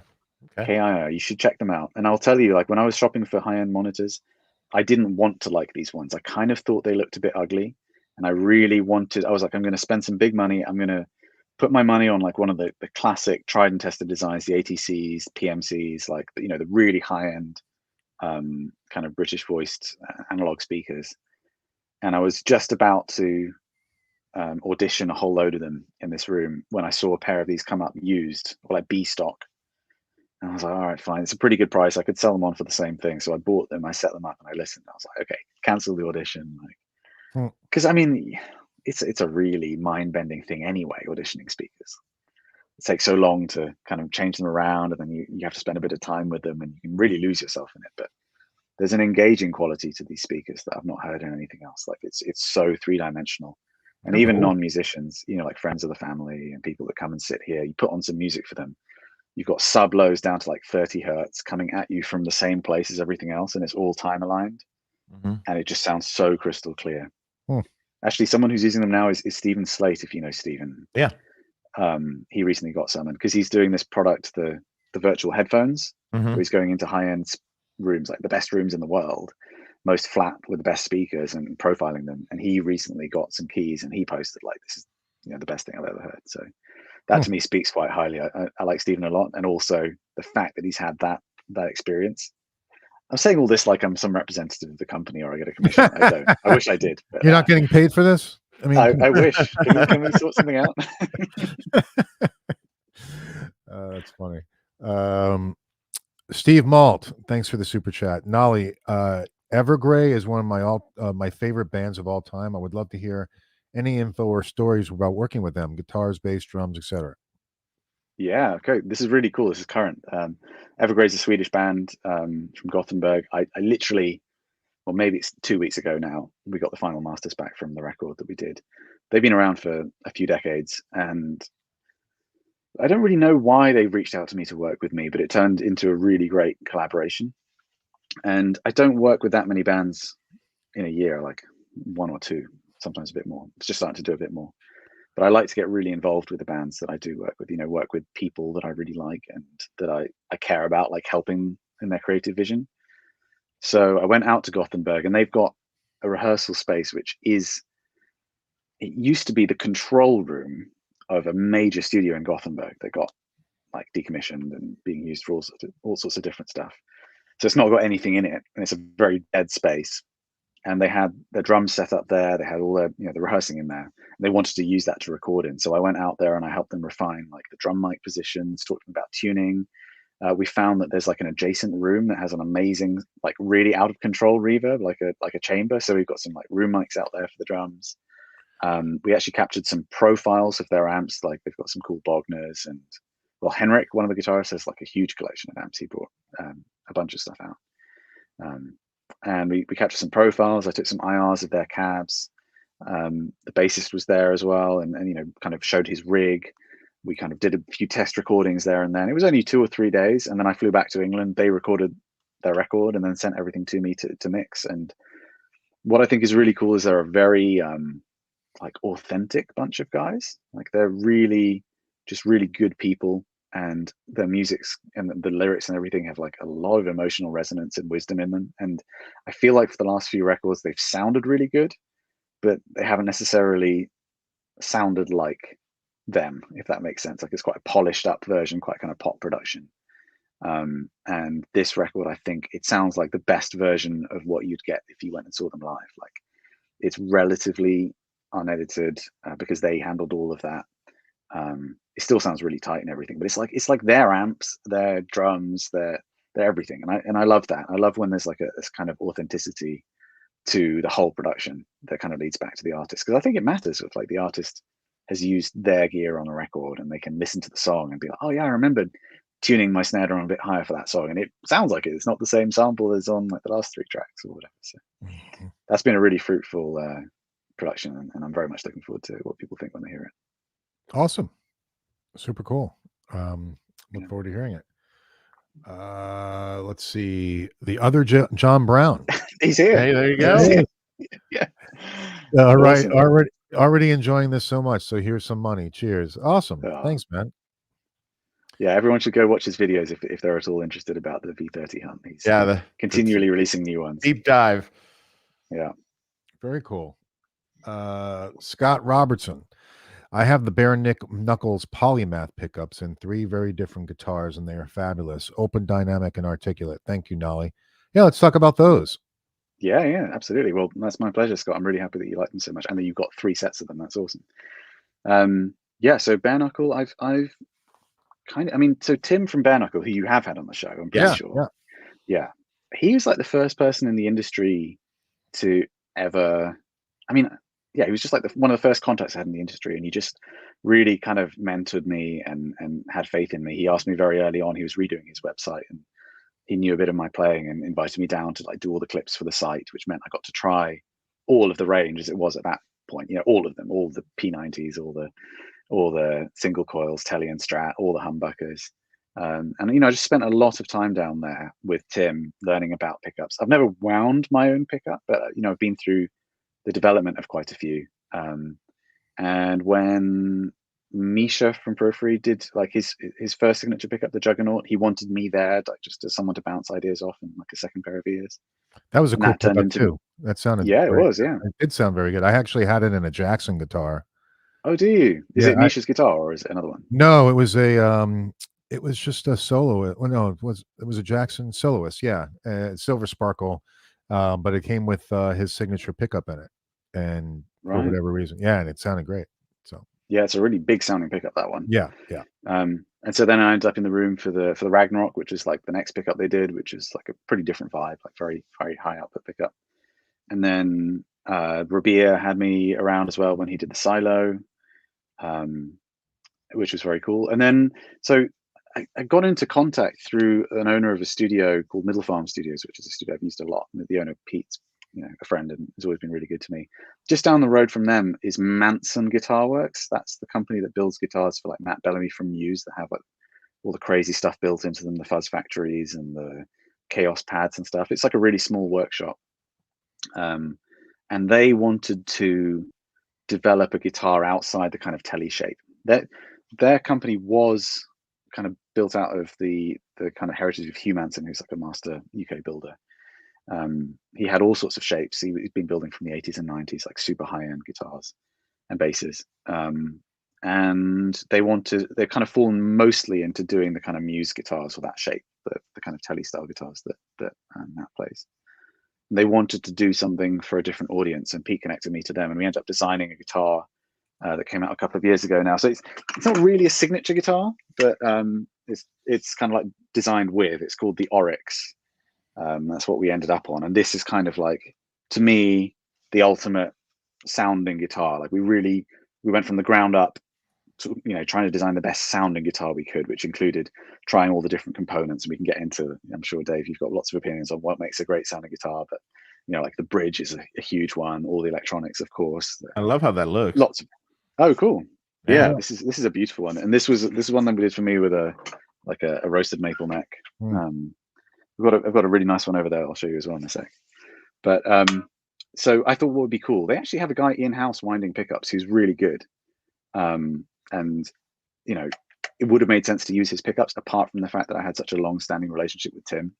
So I was, and obviously, you know, the Bare Knuckle name is got a lot of prestige in the guitar world. So I wanted to work with Tim to voice a pickup for the guitar, and I didn't really think that I deserved a signature pickup because I'm not out there playing guitar. I don't have any solo albums or even, you know, any albums to my name at all. But Tim was really up for it, and he was like, "No, we need to release this as a signature pickup. I'm sure people will want to buy it." And that's very, you know, cool of him to do that. And it has actually gone on, I think, to be their best selling humbucker in the range, which is cool. Bananas to me. And we've had just such great feedback on it. Like even, I don't know if I'm supposed to name them, like a couple of people that are with other companies or that work for magazines where they're supposed to be unbiased, have like DM'd us being like, these are literally like the best humbuckers I've ever tried, kind of thing, which is awesome. And it's really a testament to Tim's vision. The idea was to have like a Goldilocks pickup that's kind of right in the middle of the output zone. So, you know, something like a Duncan Custom or like something like that, where it's, it's about 14K wound with 43 gauge wires, so like in between kind of old school and modern school wires. We ended up using unoriented Alnico 5, which I think is the first in like a major production pickup to use unoriented. So all the magnet types, like the Alnicos up to 4, are unoriented, which means like all the magnetic particles, let's call them for now, within the magnet are kind of, because of the process, they're not all aligned in one direction. So that's 1 to 4, and then 5 is typically done in a different way, which means that everything's aligned. It makes a stronger magnet, and it's kind of the reason why all those lower numbers have like that more mid-forward sound, where Alnico 5 suddenly goes quite bright and scooped. These are Alnico 5, but made with that same process that's used for the production of like Alnico 2 through to 4. I think even back in like the early days of Gibson, a lot of Alnico 5 would have been unoriented. And the cool thing is it has that really mid-forward sound, but it's a lot tighter than 4 or 2 or anything like that. So it was interesting because we were building the whole thing around the regular Alnico 5, and then Tim was sending up boxes of magnets, and he was like, "You got to try this one." And I really didn't want to try it because I knew it was going to be lower output, and I was like, I feel like we need to make this a grunty pickup for the heavy stuff. And I put it in, and it was just like, it was incredible. Like literally one of those moments, I'm sure you know what I'm talking about, where you just hit it and you just know, like, I think even I like picked up the guitar from having worked on it and just like thumbed the string, and you could just feel the response. I was just like, wow, that's pretty cool. And then I started playing, and it really, because all the mids had come forwards all of a sudden. So even though the output wasn't super high, it just pushed the amp in such a cool way that was really tight and smooth. Yeah. So it's about 14K wind. We worked a lot on the offset, and with that magnet in, it's also only partially potted as well, so it's a little bit more kind of touch sensitive and harmonic-y than a regular pickup. So that's interesting. Partially potted. I've not heard of that yet. Well, like with a pickup, with a humbucker, you pot like the individual coils, which are made separately, and then typically once the pickup's constructed, they then pot the whole thing again with the cover on or off. So the whole thing is then kind of set in wax. So I actually don't know off the top of my head exactly, and I'm sure there's more to it than just like a binary yes or no thing, but I'm pretty sure that the coils are potted, but then the whole thing isn't. But then I think maybe the way that he's potting it is allowing for a little bit more kind of harmonics and more of the unpotted sound to come through. So yeah, they've gone on to be really, really successful and loved, which is awesome. I still love them, and we're actually in the process, quite close to the end now, of taking the same concept of the wind and the magnet and doing a 42 gauge, so like a PAF style pickup. With the same coil offset and similar coil offset and a couple of other ideas that we're toying with, because I think that, again, you think you're going lower output when you go down in gauge, but actually you tend to get a bit more headroom. It's actually a bit of a louder pickup, and you've got less low end and more attack. It's actually, if anything, like a more aggressive sounding pickup, even though this one's hotter. That's something we're working on at the moment. Let me 1 second. I'm just going to grab the other Oryx to show you that I've got. That's very very cool, because I like that one so much, but I would still like to play a Strat style guitar from time to time. So I asked them if they could make me. That looks cool too. It's so cool. It's got like a crazy flame maple neck on it. Yeah, I love it. It's a modern guitar, but it still has little touches of the past, and it's appealing looking. It's just visually the architecture of it is appealing. I'm really glad you think so. Yeah, we worked a lot on it. And I mean, the minutiae, like I had them moving the bridge pickup like a millimeter at a time on the prototype, backwards and forwards, because again, that's a bit like the mic around the cone. Oh yeah. You'll know this. Like you grab an SG and a Les Paul and look at where the bridge pickups are. Yeah. Like the SG, the pickup's way closer to the bridge in general. I mean, there's variations. And that's accountable for so much of the difference in sound. And then you grab like a V or an Explorer and it's gone the other way, and they always sound more bass heavy and darker and kind of quacky. And it's like, if you actually do get a Les Paul, as you do sometimes, where the bridge pickup's closer to the bridge, it sounds like an SG. You know what I mean? Or an SG the other way doesn't really sound like an SG anymore. And that little position there changes everything about the voice of the bridge pickup. I remember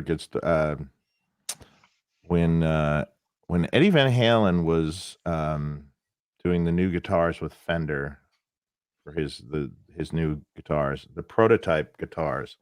There was one of them that had a big square route because he would screw them into the wood. And their big square route where the bridge pickup was, where he was experimenting with exactly where he wanted to place it from the bridge. And it would just, I mean, like literally it looked like it was chiseled out by him. But, you know, this big gaping hole, but, you know, he found his little sweet spot, you know, that he really liked how it attacked and everything. And I mean, that's a rabbit hole too, because that distance is going to change depending on the string gauge once you intonate it. Correct. As well. And then Correct. like you change the scale length of guitar, and if you think about it, you've actually changed like the size of the pickup relative to the strings. Like, you know what I mean? Like if you scale up a short scale guitar so that it's the same length, now you've made the pickups bigger. So like it's like you change any aspect of the guitar and it really changes those things. And you can go down this rabbit hole with everything, literally. What cables do you like? What this? What that? What direction the cable's in? Oh my God, you can go down this path. Yeah. The vast majority of people don't really hear it, I've noticed. But if you're really hyper analyzing, and in the end, doesn't matter. Now that's the question. I mean, some of it matters, of course, but in the end, like if you take, you know, your same, say, guitar rig, whatever you have, and you go into a different, and you're actually playing through cabinets, and you go into a different room, those rooms sound so much different from each other. Yeah. Then that throws like the whole thing out the window, you know, like, yeah, in you know, in some respects. Yeah, I do think there's certain things where you'll know this. Everyone that plays an instrument will know this. And I think if you're a product designer, it's really important to kind of keep it in mind where just for some reason you just get an intuitive like, yes, like that just feels awesome. Yeah. And I think that's a really, really important thing to latch onto, you know. I feel that way about pedals, right? So a pedal. So a new pedal, you plug it in, and if it immediately goes, ooh, I like that. Like immediately. Yeah. I consider that a great pedal, you know. If you're like, oh yeah, it does that pretty well. Okay, kind of. Let me tweak it a little. No, it's already a bad pedal. Yeah. There's a ooh factor, I sort of call it. You know, it's like it hits you right away. You know right away that you're gonna love this. Yeah, and it can be problematic because when you're in that mode, when your antennae are set that way of like just experience, you're so open to bias at the same time. You know what I mean? Like it's so easy. Like if you're shooting out cabs and they're next to each other, just the fact that one's slightly more on one side than the other is going to affect your perception of it, stuff like that, you know. But then if you go the other way where it's just cold rationality, like just I'm only going to listen to the recordings, like recorded exactly the same way every time. That's a really clinical way of looking at it. It can be good for debunking certain things, but it's like really negating the experiential part. And it's like, yeah. I feel like the good products, like you focus on the things that matter on both sides. Like you don't have to go to the point where it's something which is completely inaudible, but you really latch on to the things which, you know, as an experience as a musician or as, you know, the person playing the instrument can feel. Then I think that goes a long way. Well, also there's bias too. So if say you're A-Bing 2 amps for someone, one, you have to do an amp switcher first off in real time. Two, you have to have them not looking at what they're hearing. Because if they're, I swear to God, if they're looking at, let's say you're A-Bing a Marshall and a Friedman together, right? And they're looking at it and they know which is which, they will pick their so-called preferred brand. If you blindfold them, they can't see what's going on. It changes radically, generally, what they like. Or the Friedman doesn't sound the same as the Marshall. Oh yeah? Okay, let's try this. Dial it in so it's as close as humanly possible. And then they're switching back and forth. And if they guess it wrong like 5 different times, then I'm like, well, it sounds the same. You're right. It's really frustrating, but it is ultimately like a feature rather than a bug of us as creatures. Like, you know, we just can't help but take in information through all of our senses because, you know, in the wild, we couldn't be like judging every single thing on this purely rational, like, you know, we need to be able to react and as part of our intelligence as creatures. But yeah, it can set you up for horrendous bias. Yeah, absolutely. And sometimes you go with it, you know, especially if you're working as a producer. It's like, I care that the instrumentalist loves what he's doing right now. So if that means using the head, which sounds identical to the other one and is just way more of a hassle, but that's the one that he wants, let's use that one because he's going to have a good time, and that matters in the creation of anything. Yeah. But then again, as a product designer, you kind of have to have this other hat on. Like, does this really matter? And I'm sure it's very frustrating for you, Dave. I mean, I've hung out on the forums a lot. That you always see like, oh yeah, and like Friedman's amps are like kind of more compressed, darker, like kind of tamed, like you took a Marshall and cut the balls off it or some like ridiculous thing like that. Yeah. And it's like, you just know, like if you can read a schematic and look at what's going on, it's like, what's Dave done exactly to do what you're saying? Yeah, you know, I find that funny. I mean, and then I do make it brighter and different for the people, and then they say, and then what happens is they go, oh, I don't know, it seems really bright now, and I don't know if I like that as much. I like the 2000 and whatever 14 year of that better. Well, that's the one you said that was too dark and compressed. It's crazy. And you know, I like going, the adjective changes depending on what they're talking about, right? Like if it's the one that they like, it's airy or it's thick. And if it's the one they don't like, it's harsh or it's muddy. You know what I mean? It's the same frequencies. They're just, well, then also what I always say is, what is your idea of a great, you know, what the Marshalls say, what is your idea of a great Marshall? What is it that you are comparing it to? Because if you say a JCM 800, I consider that a Marshall, I consider that a sound, but I don't consider that a great Marshall. I am more geared towards an old Plexi Marshall, you know, that is cranked, and that has compression, and that has all this stuff that I tried to build into a preamp based amp. Yeah, that feel and the gushy feeling and all that of that Plexi cranked on 10, maybe with a Variac or something. I tried to build that into the amps. So that was what my idea was, the ideal sounds. And if you A/B that sound to what I did, you were like, yeah, you can get that sound. Yeah. So I think you've done a great job with it, man. Like I've got it's a metal face, like a 75, I think, super lead.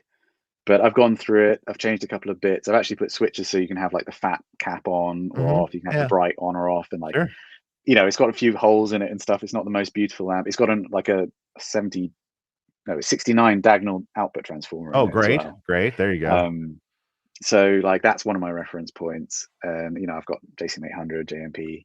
Yeah. And I don't see anything apart from the fact that you've obviously got like a bit of depth coming from the negative feedback, which I think is a good thing. Yeah. Like I don't really like not having that little bit of sag in the low end that you get from you know, an old, like a JCM 800 especially. Like I feel like really needs that.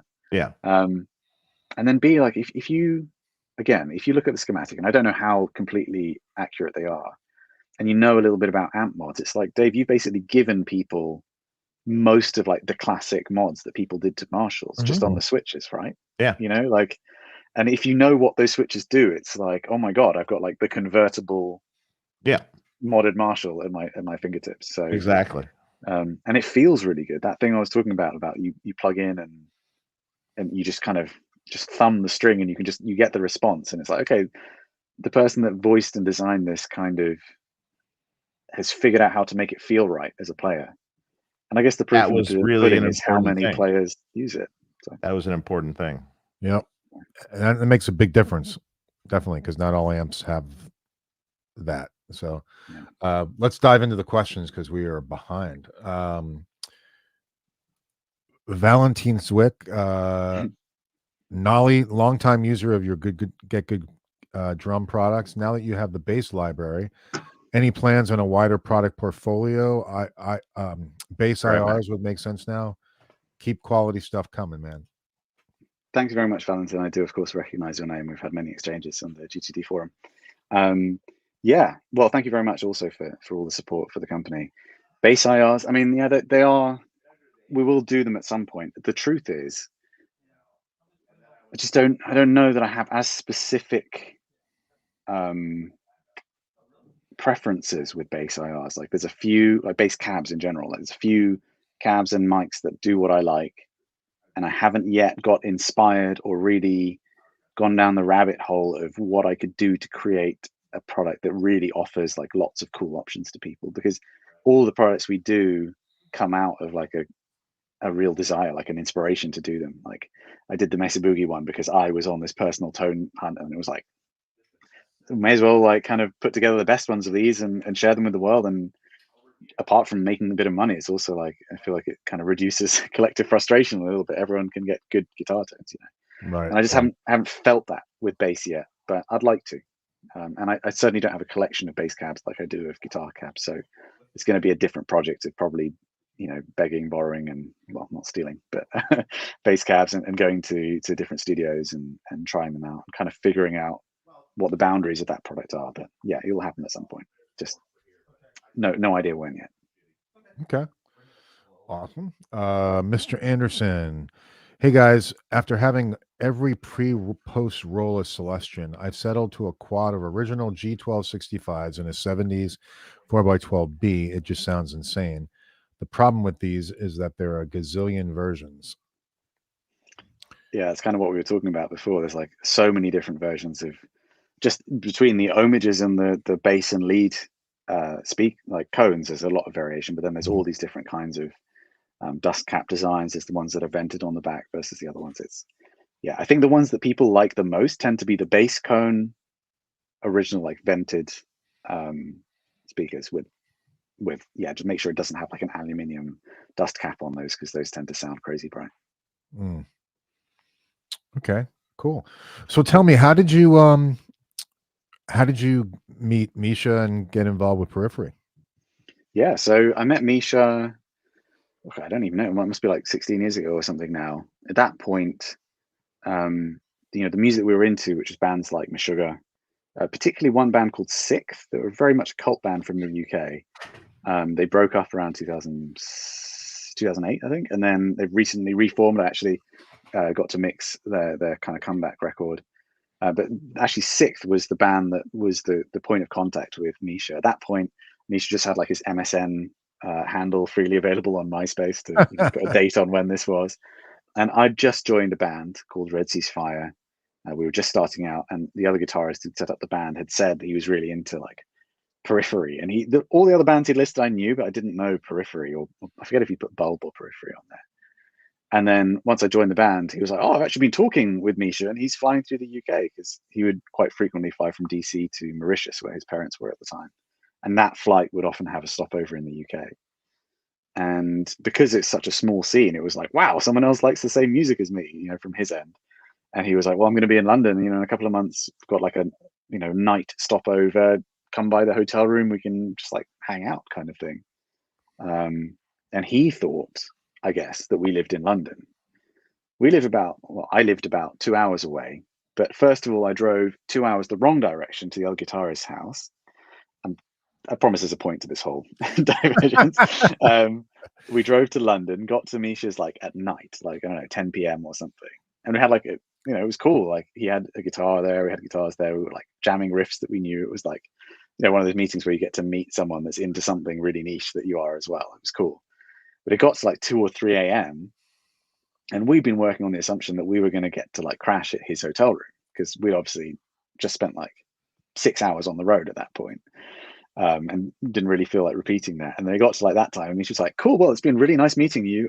So yeah, I'm going to go to bed now. I'll see you around."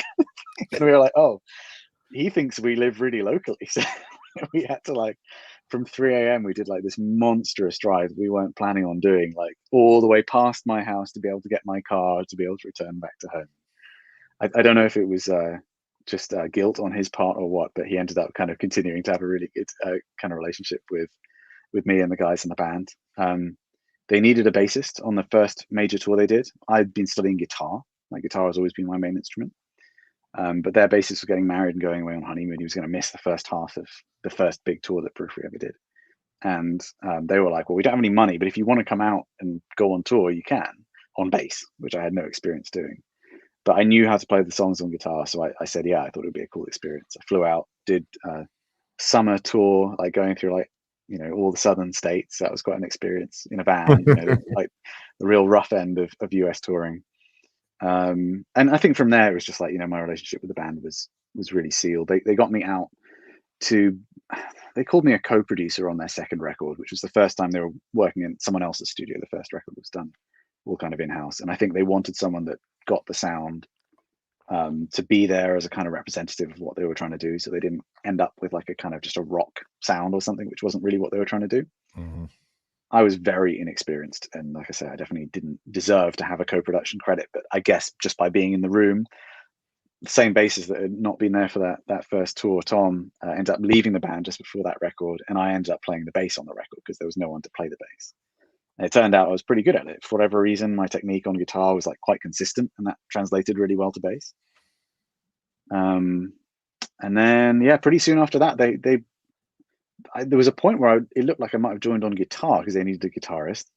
There's quite a few lineup changes in the early days. But then they locked in Mark, who's Mark Holcomb.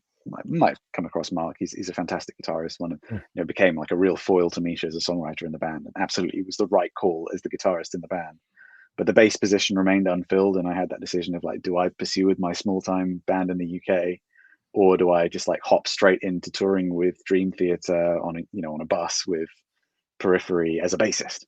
And I made that decision, and I'm really pleased I did. I think a lot of people would be like, well, you were, you really cared about guitar, doing a degree, and cared about shredding and instrumental guitar and all that kind of stuff. And I ended up as a bassist, but I kind of had this unique position of being the only one of that instrument in the band. Whereas if I joined as a guitarist, I'd have been, as the other guys really did, kind of have to find their own space alongside Misha, who is just such a visible figure in the band, and rightfully so.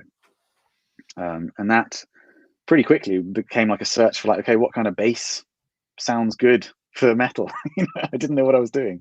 I liked Warwick basses. We would use like a Fender Jazz a bit when the tuning wasn't too low, and I liked those sounds. And I'd always had in mind that that original bassist Tom had a Dingwall bass.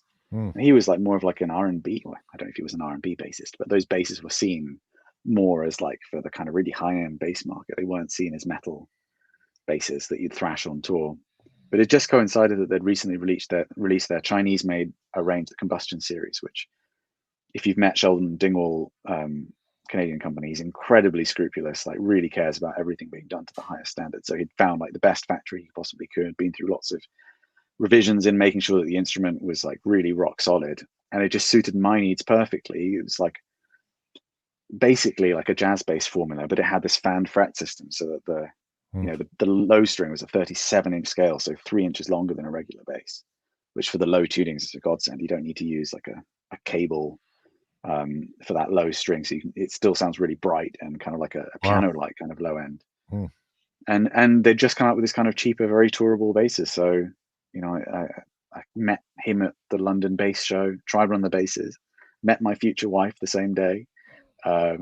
Also met with Doug from Dark Glass Electronics, who then went on to set up Neural DSP. And it was probably one of the most fruitful days of my life, I guess. I kind of ended up starting that relationship with Dingwall that resulted after a couple of years of doing a signature instrument, which is the one that you highlighted before, which has been going strong for 10 years now, I think. I think it's literally been 10 years this year. And it just seems to not stop selling, I guess, because there wasn't really like a defined base for that genre that went on to be really popular, of like modern progressive metal, and that handled the low tunings really well, and the price point's right, and they kind of look cool. And everyone from John Taylor from Duran Duran, who's just got a signature model now with Dingwall, he was playing one of my basses for a while. Just like crazy to see like all these non-metal guys playing my bass. It doesn't have my name on the front or anything. It's just like a funky looking bass. And yeah, just That's seems awesome. to be an instrument that just kind of keeps on going and going. Very cool. It was a very long story that more than answered your question. I hope that's all right. No, that was great. We've got Christian Daniel. Dave, what cabinet and speaker is the Mike Nomo based off of? Can we look forward to a Dirty Shirley IRX? It's an analog cab sim, the Mike Nomo, so it's not exactly anything. It's I don't know. You could it was compared to a V30 cab actually. But I don't think it necessarily. It sounds like a Celestion loaded cabinet. How's that? It's kind of in between things. And IRX Dirty Shirley? You will see. Mm-hmm. There's more stuff Can coming. you remind me what the IRX is, Dave? That's a tube preamp pedal with IRs built in and digital power amp simulation in it.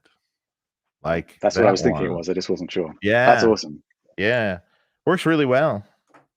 Maybe I should talk to you about some new IRs in the future. I'd love to, man. I'd love or to. Something specific for. I mean, I'll have to get you the IR products that we've done. I'd be interested to hear your thoughts, and especially the greenback one. You know, I've learned so much from hearing. Yeah, I mean, I can load anything. I can load anything in that IRX, so it auto converts. So great. Yeah. I think I'll after this call, I'll hook 2048 samples. Right, nice and long. Is the max. So anything that's over that gets truncated down. And sure, but that's 2 seconds of reverb basically at that point. Yeah, it's plenty long. It's long enough. Yeah, so actually the greenback product that we did at my local studio, which is Peter Gabriel's Real World Studio. Mm-hmm. It's like the studio with the biggest SSL in the world. It's phenomenal. Yeah, playground. I've seen pictures of that place. It's incredible. It's like 25 minutes from here. Awesome. So we did the IRs in the adjoining room, which is like a converted triple height, like old granary barn, basically.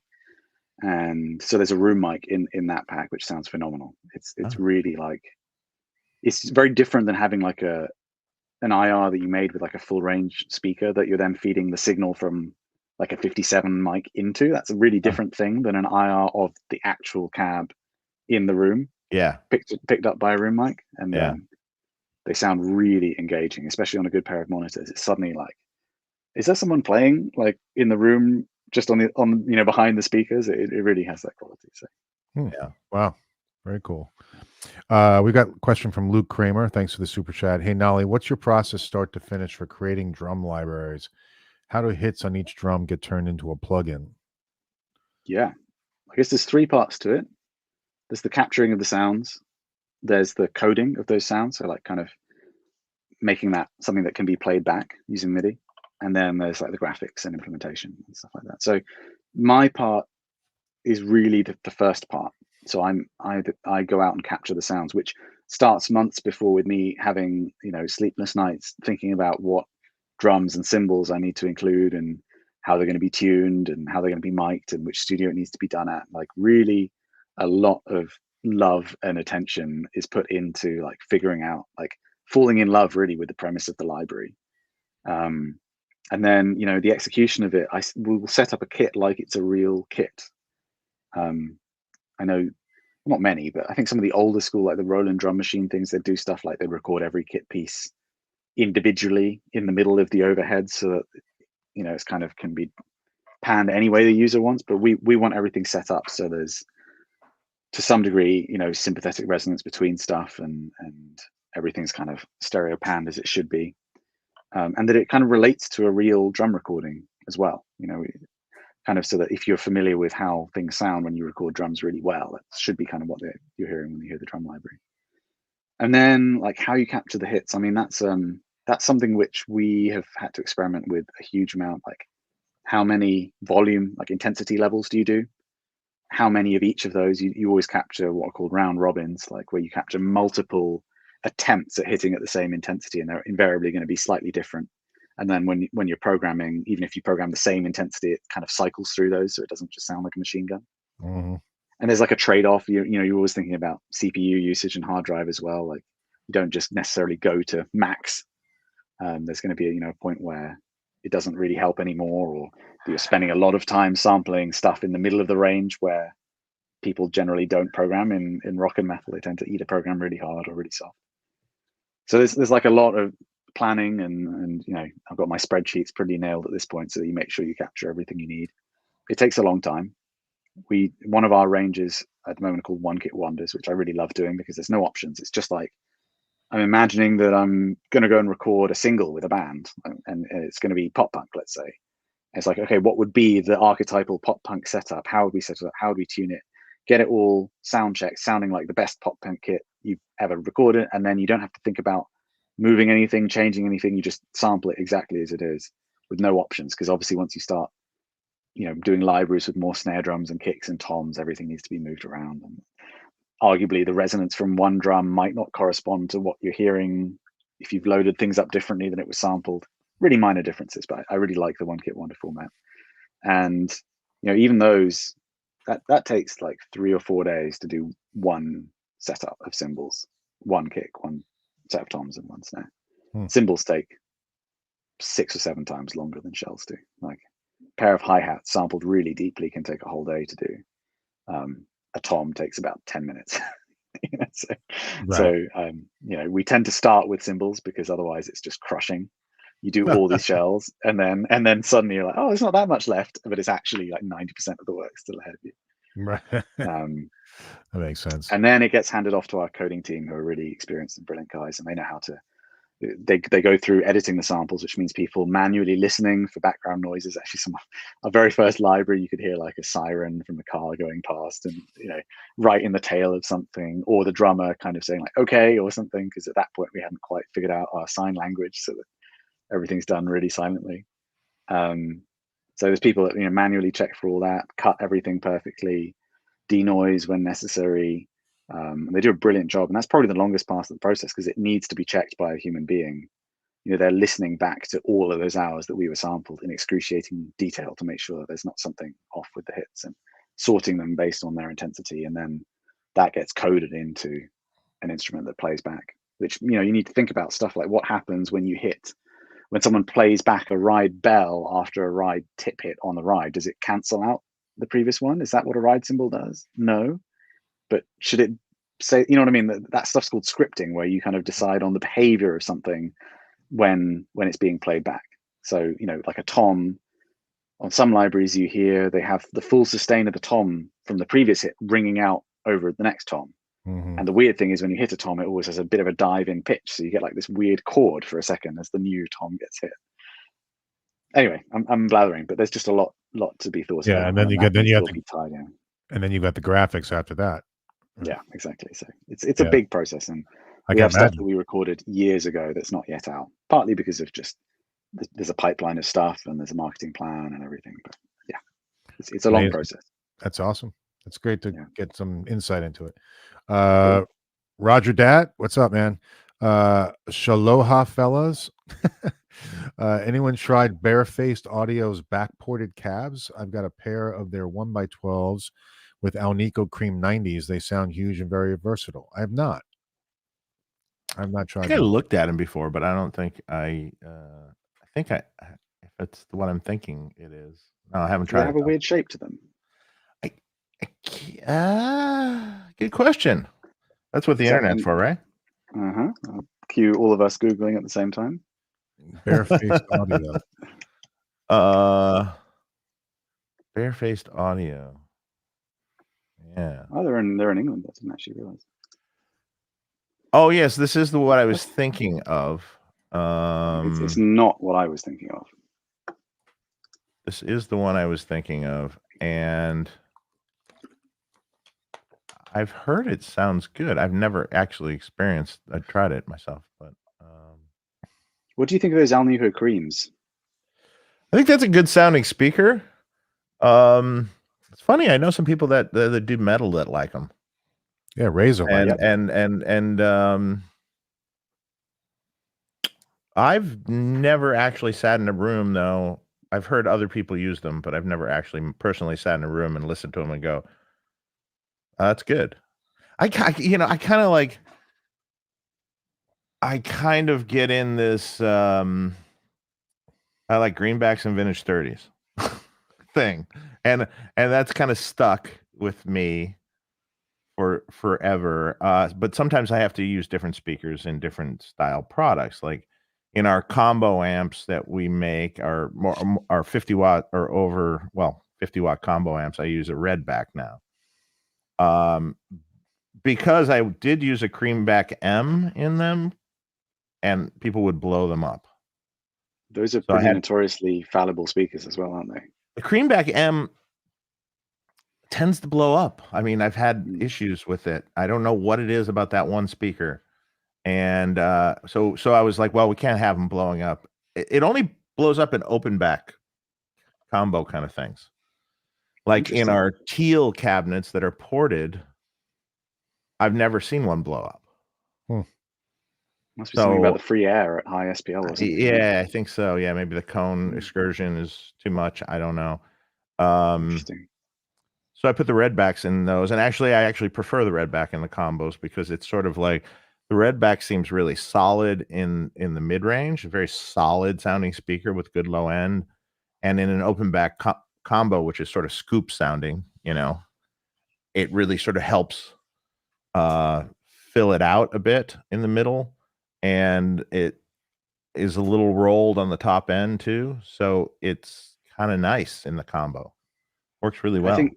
I think that's what's nice about the redback. I think it's actually a really well designed speaker because it's the high wattage thing, and I think they're very much going for people with 112s and stuff like that that still have their 100-watt heads. Yeah, but the voicing really suits the application of the kind of cabs they go in. So yeah. I think that's why I have a lot of respect for that speaker. Yeah, it's good. You know, I also like Creamback H speakers. Yeah, I think those are cool. They sound great in a 412. I remember when I first did that, and when I first heard that, I was at George Metropolis's shop, and he had one cab loaded with the H's, and I would just played an amp through it, and I'm like, I love this cab. What the hell is in this cab? This sounds great, you know? And he had those in him, and I'm like, those are cool too. Yeah, I mean, I don't want to claim too much, but back in the day, like right as they got released, I was with Zilla, Paul from Zilla. We did like a load of clips of his cabs, and we were putting combinations of speakers in the cabs to record them. Yeah. And at the end of the day, our favorite two speakers were the Vintage 30 and one of the recordings of the Creamback H. Yeah. And I then ordered a cab with that combo, and I recommended Misha to get one, and then Mark from Periphery got one. And then suddenly, and this might not have anything to do with us, I mean, I know that for Zilla, it's continued to be a really popular combination, as evidenced by the guy earlier who was asking, saying about exactly that.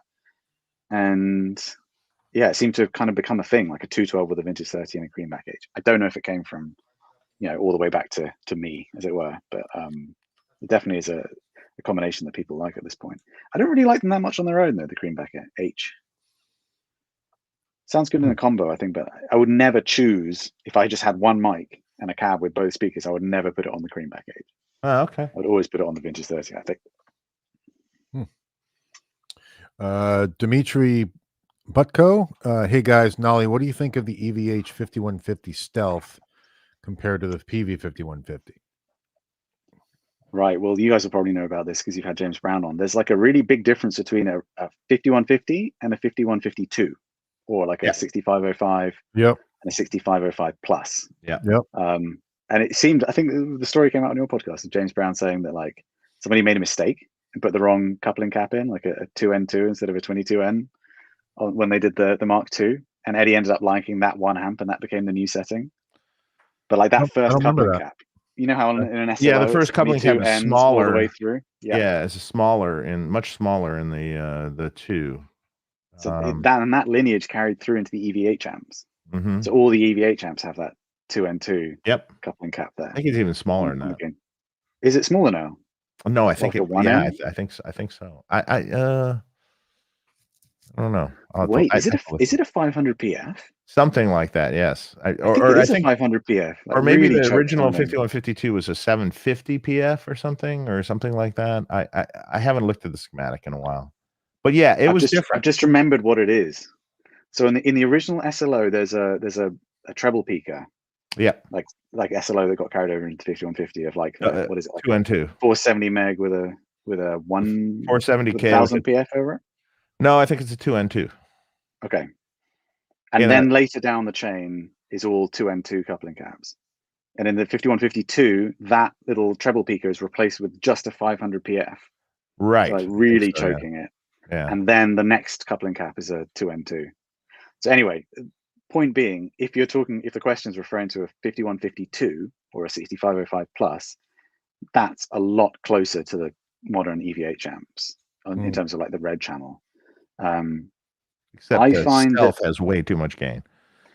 I'd agree. And I think that 500 PF or 470, whatever it is, that coupling cap is choked to the point where if you do put a tube screamer in front of it, like so many people do in metal, it's not got any low end left. It just kind of sounds weird and gargly in the mids.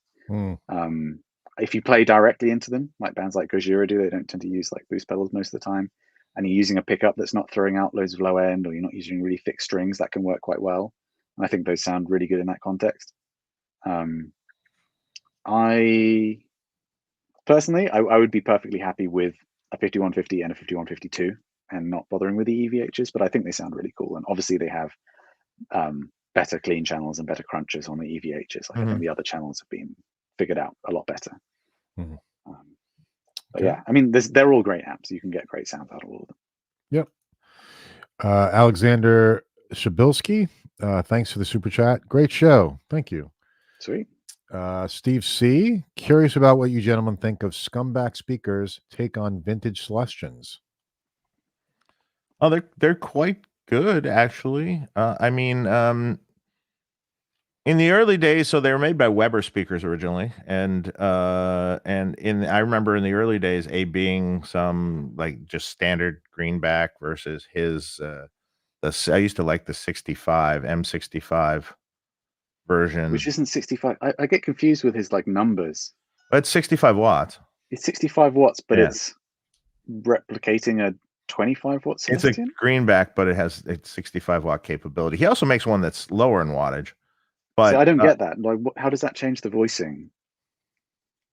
I don't know, but the 65 watt is what I liked at the time, and when we compared it directly to an old greenback, it was just better. It was just the low end stayed less garbled, less kind of confused sounding, and the top end was just a smidge sweeter, and it just it's really good. I mean, he does a good. I mean, he did a lot of research on making them.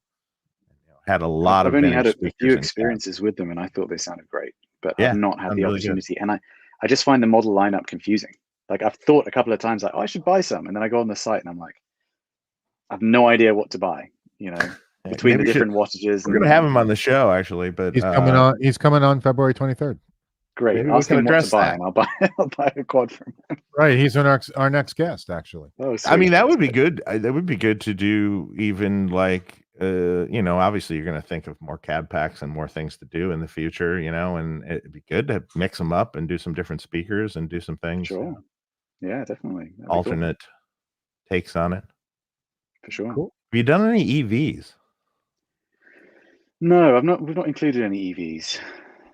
Like I think you weren't here, and I was just saying that like the things we've done, at least so far, have all been stuff that I've been like really inspired and on like a personal tone mission on. EVs have never been part of that mission. Yeah. I kind of know what they sound like, but I don't feel that like doesn't make my heart race when I hear it. It's sort of funny though. It does a thing. It does a thing, and there was a lot of rock guitar players that used to use them. And it does a thing, and for high gain stuff too. I have one EV in for the pedal. I have one EV cab in it. Yeah. And if you put it on at first, you're like, okay, that's darker, and that's this. But then if you go in my settings and like up the thump switch and up the presence on it, then all of a sudden it becomes like this more metal, sort of punchy, with more sizzle and everything, and it works really well. Yeah. Neil Giraldo. Yeah, I mean, obviously they've been used for some incredible tones. Yeah. From our perspective, there's always like saleability Jakey as well. Lee, all those were EVs. Yeah. Jakey Lee. Interesting. You Strat gotta Jacket. get old ones.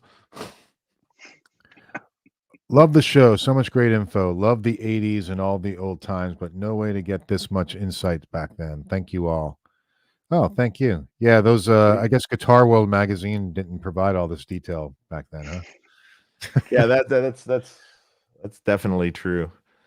I feel like I've we're in like an age of enlightenment at the moment with regards to guitar tones. Like everything's getting accessible to everyone, and like things are being figured out. Like, oh, so that's why that always sounded that way, and like, oh, that's how you get that sound. It's kind of cool, I think. Yeah. There's also a lot of misinformation. Sure. Yes, You which is know, unfortunate. I think, and there's also, I think, a lot of forgotten information. That you literally can't even find anymore on the internet. It's interesting. Is there something in your head that you're thinking about when you say that? Like, is there nothing off the top of my head right this minute, but Right. there was a time on the internet there was more, even like, so say you're into making amps, or say you're into tweaking amps or things. There was a point on the internet where there was so much information out there on little things. A lot of forums shut down. A lot of forums, but that information went away. Right. And you can't find it anymore, and there isn't any information on it anymore out there. And it's like, I always find that interesting. As it progressed, it's gotten more informative and less informative at times. But I kind of look at this show as like kind of we're the history curators, so to speak. Yeah. Of you know, like you know, I've told people before, I go, come on the show, and here's why. And you know, it's like these stories are going to be lost forever. You're never, you know, they're either when you die, they're gone. And you know, some of this story should be told. Some of these I totally agree, and I think so much of the time, like engineers and creators, like they don't really think to do that. They don't think, you know. And I agree, and even doing the IRs with something like speakers, you're like, this is a degradable object. You know?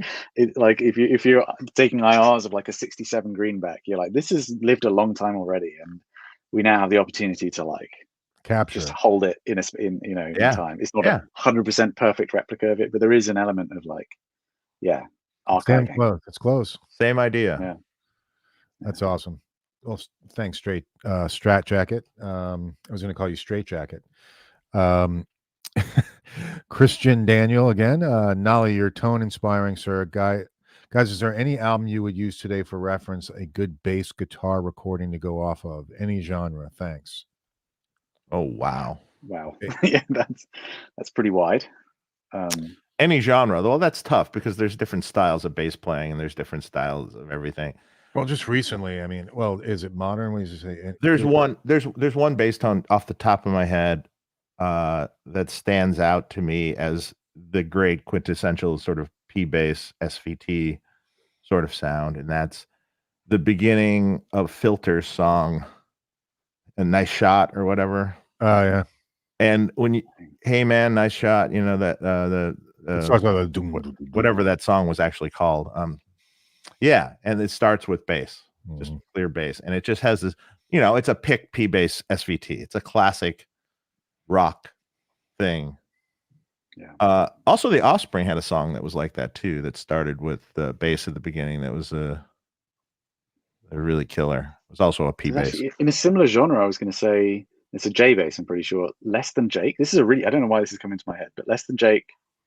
The Hello Rockville record starts. What's the first song called? Last one out of Liberty City. That's a CLA mixed record, and I don't necessarily always think about CLA for bass tones, but that literally starts with like the riff is played on bass, and that's always a bass tone like I can just picture in my head all the time. It's quite clean, pretty compressed, but like you can really hear a J bass character in there. In my genre, there was an album that came out that changed everything, which was Carnival's record, Sound Awake. An Australian band, huge in Australia. Yeah, I know who they are. You know, kind of desperately not well known enough over here. And with the producer Forrester at the helm, they created some of the most incredible bass tones. So if you listen to that record, even like the first 2 tracks is very prominent bass, and it's just like really glorious distorted bass sound, like so warm and clear and like satisfying. And then Meshuggah in like the progressive metal genre, like their bass tone, which is very much like when a bass distortion sounds a lot like a guitar distortion, and what happens when you then put that with guitars. I think they describe their bass tone as someone dragging an oil tanker across a rubble field or something like that. Like it just sounds like the most titanic kind of scraping industrial noise. I feel like we're forgetting about so many brilliant bass tones in the Doug Pinnick from King's X always has a brilliant distorted sort of bass tone that's always great. Yeah. Lemmy from Very Motorhead always had just an unbelievable ratty, thrashy, distorted bass tone that was cool. You know, I'm a fan. We're forgetting about a ton of them, but I mean, Geddy Lee's bass playing, not the playing, but his tone. I like Geddy Lee's tone. Sure. I like it when I can hear the bass. Yeah, I like it when it's got a ratty distortion to it, and you can kind of hear that with the guitars. You know, I love where it's cutting through. You're actually hearing it. You know, it's not. Yeah. James Jamerson. That's Jamerson. something I love for sure. Yeah. The 470 PF is the one from the 5150 combo. Oh yeah, just the first. I'm pretty positive it's also in the Mark II, because I think those came out at a similar time, didn't they? Okay. Yeah, I think it just kind of took over at that point. John DeShane, great show as usual. Thank you. Dave, would it be beneficial to get a power station and crank the balls off my BE 100 Deluxe to get into Plex territory and feel? No. Well, okay. So first off, the amp is sort of just is a preamp based amp designed. That's where you're getting your gain from. When you have a really a higher gain channel like that, and then you're adding power amp distortion to it, it's too much. It sounds like shit. Now, if you wanted to use the clean channel on the amp, the plexi channel, and crank it into a power station, you could, and you would get more of a classic super lead power amp distortion thing. If you did that, I would turn the thump knob off, because you don't need any of that either for that kind of tone. So no, it's not necessary. So there's an interesting thing. So my B100 is 2016, and I was the second owner, and the first owner had been using it for very plexi style tones, and they'd given it back to, I forget the name of the tech in London at the time that was doing the repairs and mods in the UK. Oh, was that was it people that we used? I think it was like your guy, as I understood it. Oh yeah, that was Rob Moss. Yeah. To be honest, I don't even know if I'd recognize the name. Yeah. But yeah, he'd done something to it, because that guy had been saying, obviously you've got two gain stages before. Oh, I know what this is. I know what you're going to say. He'd done something to it to make it a little more plexi-like. Yeah, yeah. I know what he did. There's a cathode cap. I think he did it on the very first stage of whatever channel.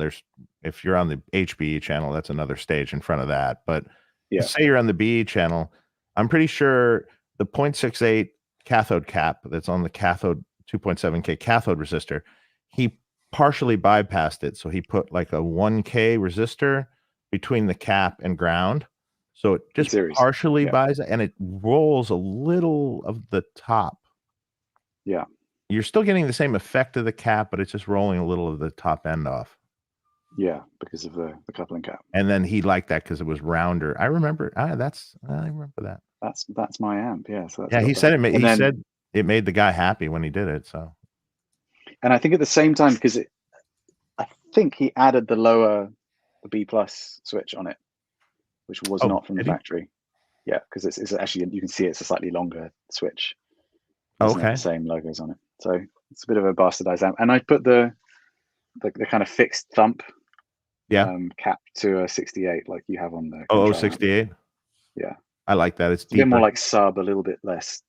Like a lot of the stuff I do, like the palm mute needs to be really tight, and sometimes the 47 can just be a bit too. Yeah, total sense. So that's why on the deluxe amps now they have that switch that's already on there.